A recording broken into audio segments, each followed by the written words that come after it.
여러분 반갑습니다. 마가복음 말씀 묵상 시간입니다. 이번 주 고난 주간입니다. 예수 그리스도의 십자가의 길을 우리가 깊이 묵상하면서 주 앞에 기도하며 나아갈 수 있기를 간절히 소망합니다. 우리는 성경을 읽어가면서 예수님이 십자가를 지시기 직전에 많은 제자들이 예수님을 떠나가는데 이런 모습을 보며 실망합니다. 그리고 어떻게 예수 제자가 3년 동안 제자 훈련을 받았고 또 그렇게 열심히 예수님을 제자로 따라다니면서 겨우 이런 모습을 보이는 건가 그렇게 의문을 표하기도 하고 심지어 아예 이런 사람들 못됐네 하면서 정죄를 하기도 합니다. 하지만 정말 우리가 진실되게 한번 자문해 보지요. 과연 우리가 2000년 전 예수 제자의 어떤 공동체 안에 있었다면 과연 우리는 어땠을까? 여러분 우리도 그들과 비슷하게 행동하지 않았을까요? 그렇기 때문에 지금 예수님이 십자가를 지시기 직전에 이 제자들의 실패와 실수의 모습을 결코 나와 이제 어떤 그 단절된 그 나와는 상관없는 그 믿음 없는 사람들의 어떤 그런 잘못된 행태 이렇게 묵상해서는 안 됩니다. 나도 그 안에서 그들과 똑같은 사람들이었고 나도 이런 어떤 예수님을 떠나갈 어떤 가능성이 있다 하는 그런 어떤 경계감을 가지고 말씀을 묵상해야만 합니다. 자, 오늘 말씀 14장 43절에서 52절 말씀인데 세 사람이 나옵니다. 하나는 가룟 유다, 그리고 베드로, 그리고 한 청년입니다. 근데 이 세 사람은 이 제자의 세 가지의 모습을 보여줍니다. 그래서 예수님을 따르는 제자 중에 이 세 범주, 세 가지의 어떤 카테고리가 생겨나는데 그 굉장히 독특한 카테고리들입니다. 그런 속에서 나는 내가 예수의 제자라고 했다면 어떤 범주에 속할까? 나는 예수의 어떤 제자로서 마지막까지 그 십자가의 길 앞에서 어떤 길을 선택하고 어떻게 걸어갈까? 우리가 그런 마음으로 이 말씀을 읽어 나가길 바랍니다. 자, 첫 번째 부류입니다. 가룟 유다입니다. 예수께서 말씀하실 때 곧 12 중에 하나인 유다가 왔는데 대제사장들과 서기관들과 장로들에게서 파송된 무리가 검과 몽치를 가지고 그와 함께 하였더라. 여러분 이 가룟 유다를 어떻게 소개하냐면 12 중에 하나라고 합니다. 12이 누구입니까? 예수님의 제자들이죠. 제자 공동체입니다.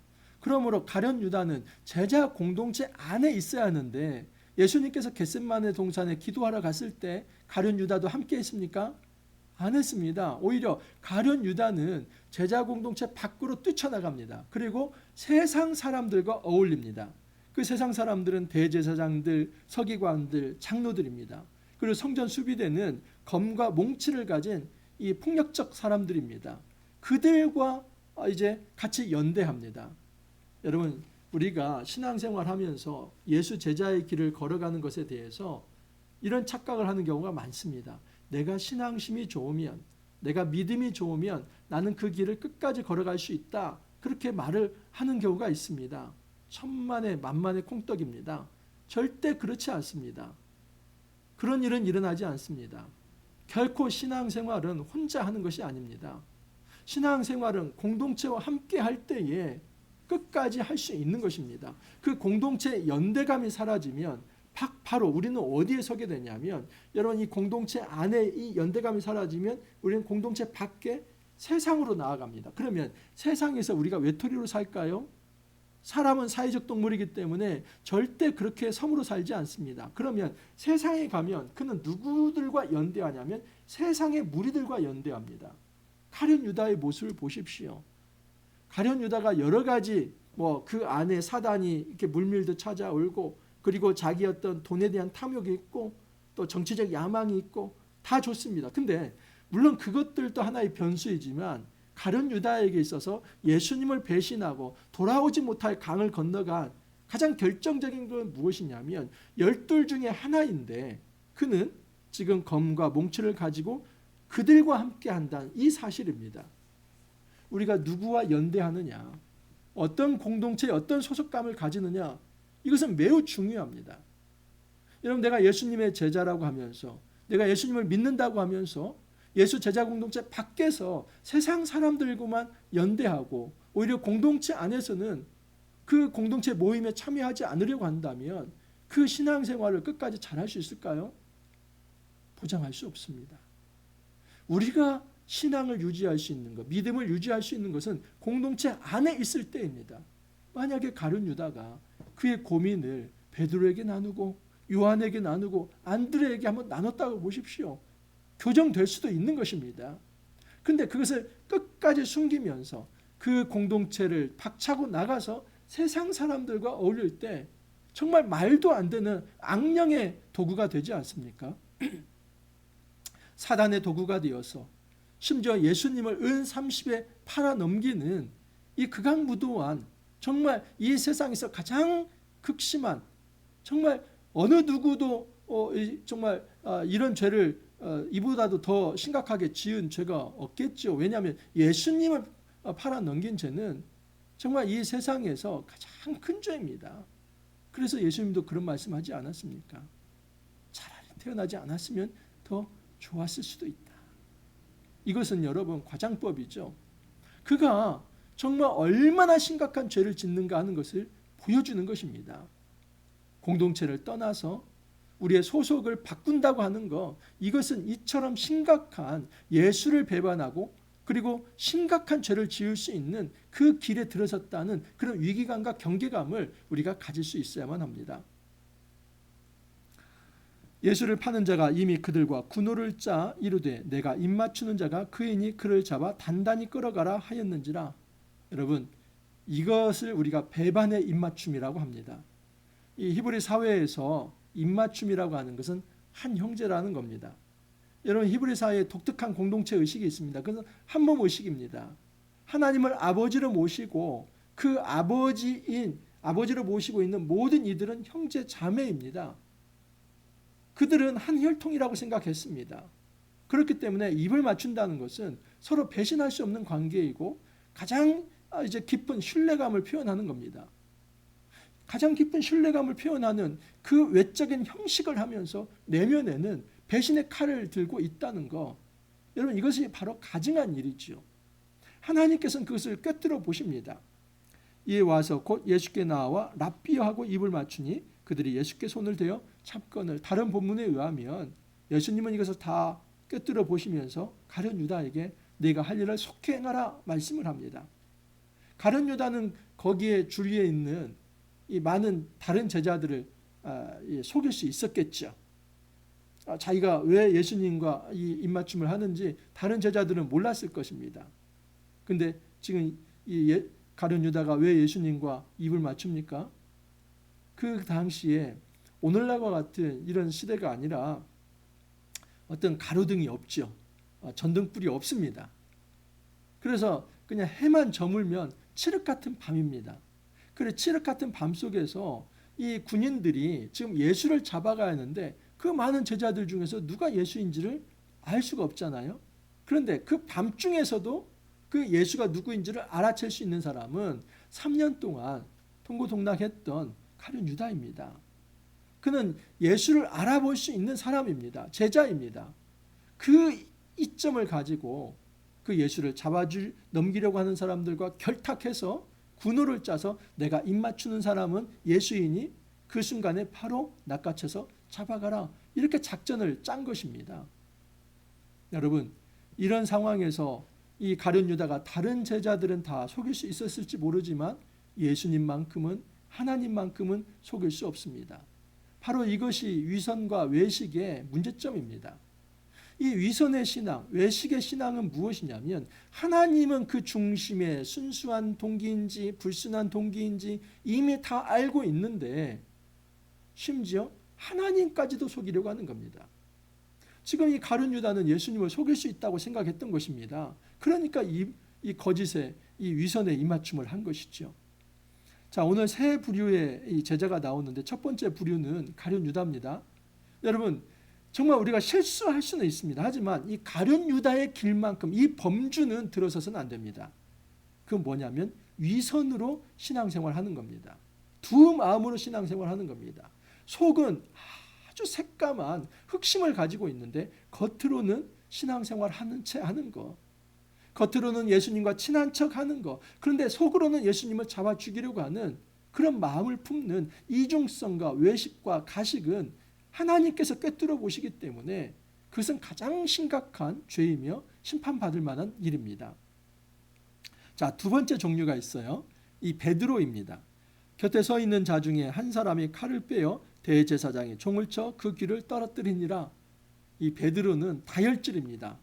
아주 그냥 성질 급합니다. 그리고 이 베드로는 그런 의협심도 있었어요. 내가 예수님 지킨다고 하지 않았습니까? 내가 가지고 있는 칼로 한번 예수님 지켜보겠습니다. 보디가드 역할을 하겠습니다. 그래서 칼을 휘둘렀는데 대제사장 이 종 말고의 귀, 다른 본문에 의하면 그 이름이 말고입니다. 말고의 귀를 잘라버립니다. 근데 예수님께서 거기에 대해서 어떻게 반응합니까? 마태복음 26장 52절에 예수님이 이렇게 말씀하십니다. 이에 예수께서 이르시되 내 칼을 도로 칼집에 꽂으라. 칼을 가지는 자는 다 칼로 망하느니라.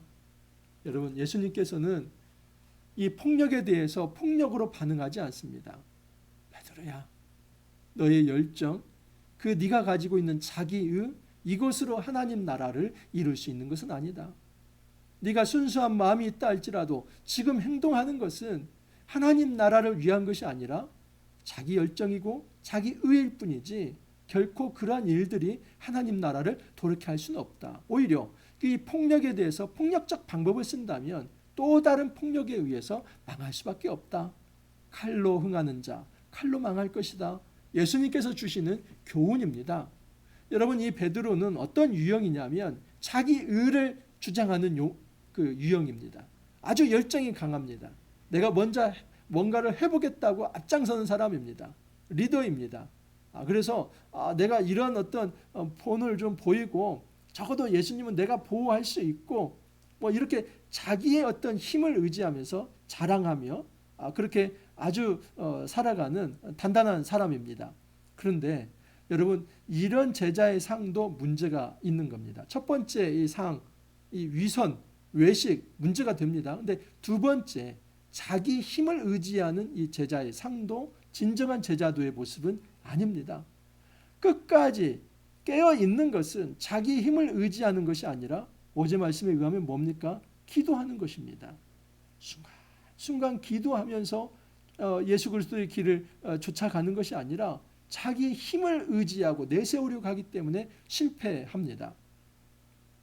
예수께서 무리에게 말씀하여 이르시되 너희가 강도를 잡는 것 같이 검과 몽치를 가지고 나를 잡으러 나왔느냐? 내가 날마다 너희와 함께 성전에 있으면서 가르쳤으되 너희가 나를 잡지 아니하였도다. 그러나 이는 성경을 이루려 함이니라 하시더라.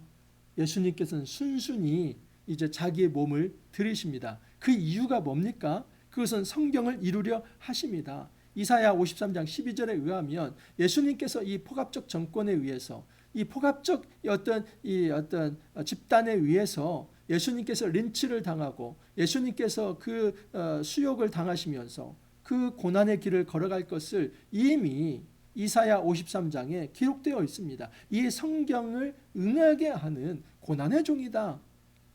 하나님께서 쓰시는 대속의 희생장 어린 양이다. 그것을 예수님께서는 알고 계셨기 때문에 내가 그 성경을 이루기 위해서 가는 거다. 성경을 이룬다는 것은 예수님이 하나님의 뜻에 순복한다 하는 것입니다. 이것이 바로 기도의 힘입니다. 어제 말씀을 드렸죠. 여러분, 이 겟세마네 동산에서 예수님께서 이 핏방울이 땀방울 될 때까지 모든 진액을 다 짜낸 듯한 그런 기도를 했습니다. 그 기도의 결과가 무엇입니까? 나는 이 잔이 지나가기를 원하지만 나의 원대로 하지 마시고 하나님의 뜻대로 되기를 바랍니다. 그래서 결국 예수님은 자기의 뜻을 하나님의 뜻에 굴복시킵니다. 이것이 기도의 본질이다 하는 것을 말씀드리지 않았습니까? 그 기도의 힘이 지금 나타나는 겁니다. 만약 예수님께서 기도하지 않았다면 이 순간에 어떻게 했을지 모릅니다. 그러나 예수님은 이미 기도로 다 정리가 되었기 때문에 이런 어려운 순간에 내가 하나님의 뜻에 순복하기로 마음을 먹었기 때문에 성경에 응하는 방식, 하나님의 뜻에 부합하는 방식으로 내가 내 몸을 넘겨주겠다. 이것은 비굴함도 아니고 이건 어떤 굴종도 아니며 실패도 아닙니다. 예수님은 십자가의 길에 들어서는 것은 많은 사람들이 예수님은 실패자라고 그렇게 조롱을 합니다. 전혀 잘못된 것입니다. 예수님은 실패자가 아닙니다. 예수님은 하나님의 뜻을 이루기 위해서 그 승리의 입성을 하는 겁니다. 순종을 통해서 하나님 나라가 도래하기 때문에 여러분 이것은 승리의 길이지 결코 실패의 길이 아닙니다. 하지만 예수님께서 그 순종의 길을 걸어가면서 당해야 할 수욕과 모욕은 정말 인간이 상상할 수 없는 그런 것이었지요.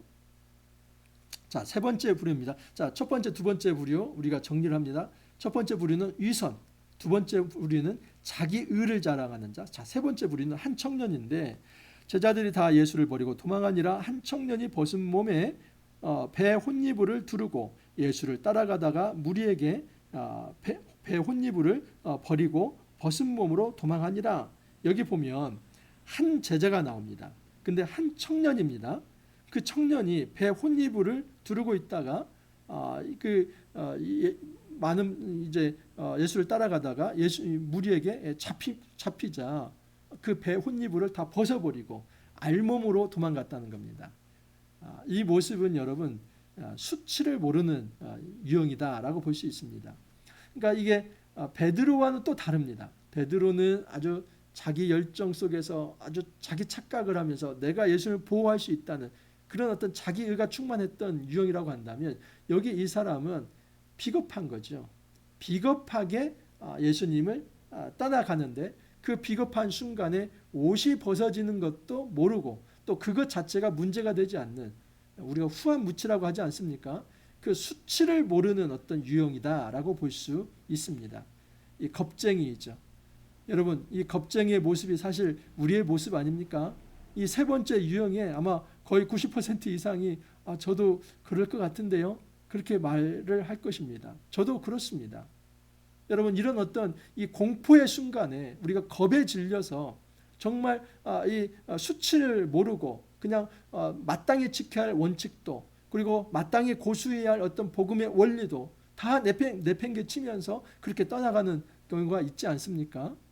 이 배혼이불이라고 하는 것은 겉옷이죠. 특히 부자가 입는 겉옷을 의미합니다. 그 당시에 1세기의 어떤 이 의복은 무엇이냐면 속옷과 겉옷이 있습니다. 근데 이 겉옷은 밤에는 이불입니다. 낮에는 그것이 하나의 옷이죠. 그래서 이 따가운 햇볕을 몸을 피부를 이제 보호할 수도 있지만 밤에는 일교차가 굉장히 크기 때문에 밤에는 그것이 이불이 됩니다. 굉장히 이 재산 1호입니다. 그런데 그것을 다 벗어 던지고 그 알몸으로 도망가는 것을 부끄러워하지 않는 모습, 이 비겁한 모습, 이게 세 번째 유형입니다. 우리는 어떤 이 범죄에 속해 있습니까? 가룟 유다처럼 혹시 우리가 위선과 외식 속에서 이중적 마음을 가지고 속에는 예수를 팔기를 원하는 그런 흑심을 품으면서도 겉으로는 신앙생활 잘하는 척에 연극을 하고 있는 것인지 아니면 베드로처럼 정말 마음은 순수하지만 자기 착각과 또 자기 열정에 사로잡혀서 그냥 혈기를 부리며 그렇게 내가 예수님을 지켜보겠다고 그렇게 용을 쓰는 것은 아닌지 아니면 마지막 유형처럼 정말 예수님을 잘 쫓아가다가 잡히려고 하는 순간에는 수치를 모르고 모든 것 다 내려놓고 도망치는 유형은 아닌지 여러분 다 찔리지 않습니까? 세 가지 다 찔립니다. 자, 그러나 우리가 첫 번째 유형은 정말 이것만큼은 우리가 속해서는 안 됩니다. 우리 마음이 순수한지 불순한지는 다 압니다. 누가 압니까? 내 자신이 압니다. 내가 신앙생활 하는데 지금 하나님을 좇는 데 있어서 순수한 마음인지 아니 다른 어떤 흑심이 있는지 예수 믿는 마음은 전혀 없는데 겉으로 예수 믿는 채 하는지 그것은 내가 아는 것입니다. 내가 알고 하나님이 알고 그건 알 수 있는 것입니다. 우리가 만약에 그런 마음이 있다면 우리가 공동체 밖으로 나아가서 세상 사람들과 연대해서 그 세상 사람들로부터 상담을 받으려고 할 것이 아니라 공동체 안에 들어와서 공동체 내부의 사람들과 상담하면서 그 공동체성을 잃어버리지 않고 거기에서 회복을 해야만 합니다. 베드로와 가룟 유다의 가장 큰 특징은 베드로는 실수하더라도 공동체를 떠나지 않았습니다. 그런데 가룟 유다는 그 실수가 아니라 완전한 멸망, 실패의 길이 되는데 공동체를 떠난 것입니다. 이 길만큼, 이 범주만큼은 우리가 속하지 않기를 바랍니다.